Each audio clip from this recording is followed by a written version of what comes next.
The Holy Gospel according to John, the 12th chapter. Glory to you, O Lord. 6 days before the Passover, Jesus came to Bethany, the home of Lazarus, whom he had raised from the dead. There they gave a dinner for him. Martha served, and Lazarus was one of those at the table with him. Mary took a pound of costly perfume made of pure nard. She anointed Jesus' feet and wiped them with her hair.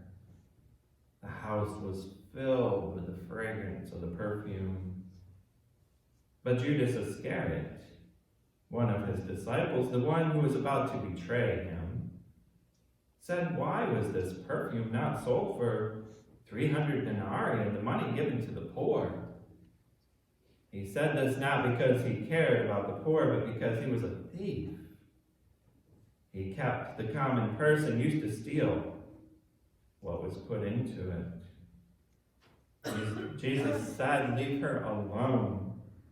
She bought it so that she might keep it for the day of my burial.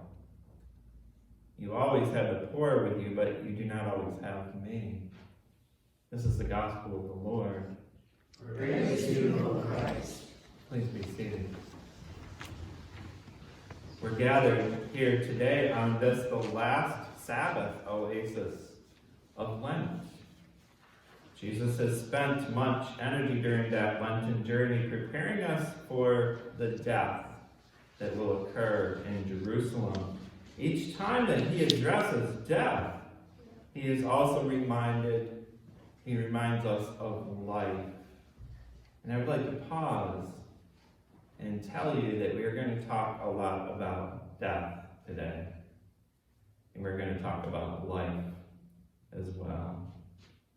As we sit with Jesus at the table, and as we move from the Lenten wilderness into Jerusalem, that Palm celebration next week, death is staring us in the face.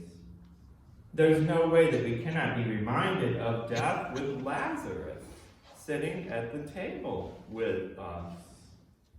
Imagine what this family from Bethany and this group of friends have been through. They endured those draining days of severe illness.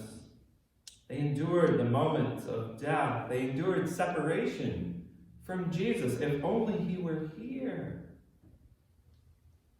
Jesus could have easily made the thing go away. They walked through the valley of the shadow of death and grieved over the lifeless body of Lazarus, their brother. Mary and Martha went through those stages of shock and new realities. Death stared them in the face.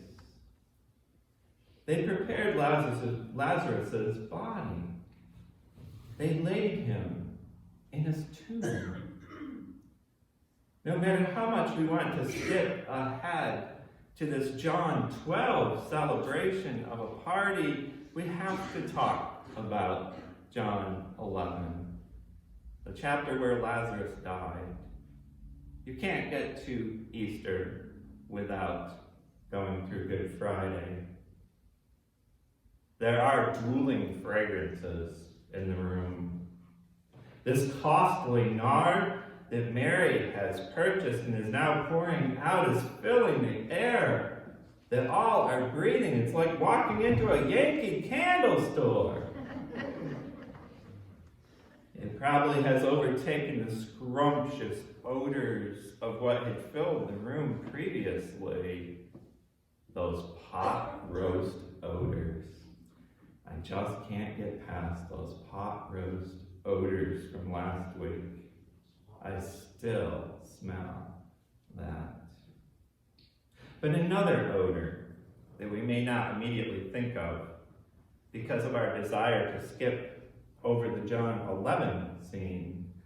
No matter how many baths that Lazarus has taken since Jesus called him up out of that tomb, I imagine he's still, in the words of his sister Mary in the King James Version, "Lord, he stinketh." Lazarus smells of where he has been. There's no denying that his body decomposed for 3 solid days. Actually, if you look in the King James Version, she says he's been dead for 4 days. Of course, right along with the death in John 11, there is new life. That is the chapter where I am the resurrection and the life. And Jesus calls Lazarus out of the grave. As Jesus is preparing his followers for what is about to happen as they step through the city gates in Jerusalem, he's also preparing them for resurrection and new life. Think about Jesus' post-resurrection appearances. They run the gamut in the Gospels. Some moments he walks right through locked doors. He appears as a spirit. He walks through walls. Yet he has wounds in his hands. He shows where he has been. He has wounds in his side. Sometimes he is facially recognized. Sometimes he is not facially recognized. Think of the people on the way to Emmaus. They had no idea who they were walking with. He was different. When you're raised from the dead, you are different. Each time we enter our worship space, we're reminded of death as we celebrate new life. The very symbol of our faith is the cross. It stares us in the face. We are not only reminded of Jesus' death and his 3 days in the tomb, much like the story of Lazarus, but we are reminded of the cross that we all are to carry, and the death that we must go through to be raised to new life in Christ.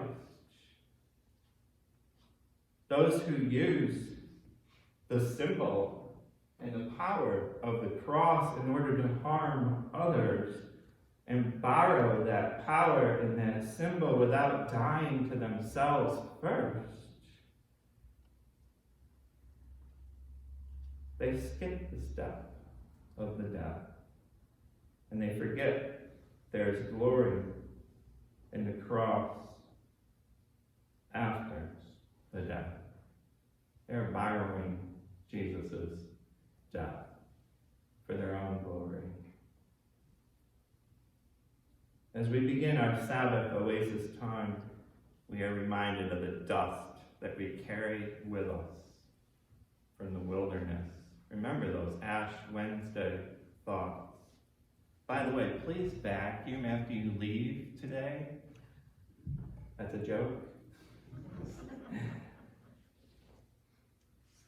The dust that we actually come from.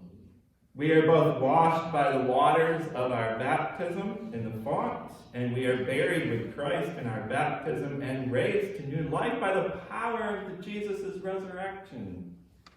So as we celebrate today at this foretaste of the feast to come, we carry reminders of death with us as we are given resurrection hope. Who and what is at the table? Is it people who have arrived and don't need to be reminded of their brokenness and their mortality? No, sitting at the table are people who are broken. Just like those tax collectors last week. And whether they were fully aware of it or not, also the scribes and the Pharisees. Judas is at the table. And he has the very money bag with him that he will use to betray Jesus with. My guess is that Jesus would have asked his Bethany friends to invite both the elder and younger son and the father from the prodigal son parable from last week. Those gathered are celebrating that their loved one was once dead but is now alive. Right? just like the Bethany family is celebrating. Mary, precious Mary.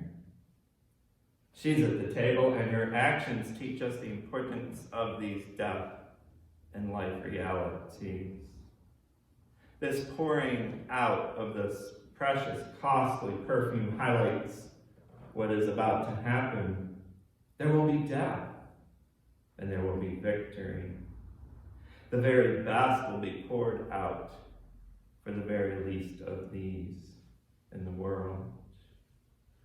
As we follow Jesus into Jerusalem this next week, and as we celebrate with blessed hope that wherever Jesus leads us, there will be a new life.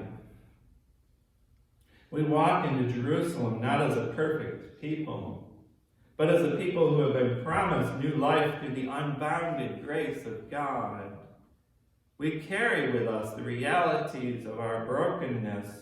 We have the scars. Death stares us in the face.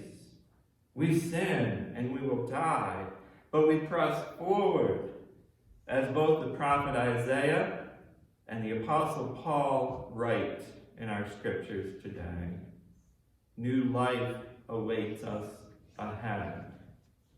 That new life stands outside a tomb.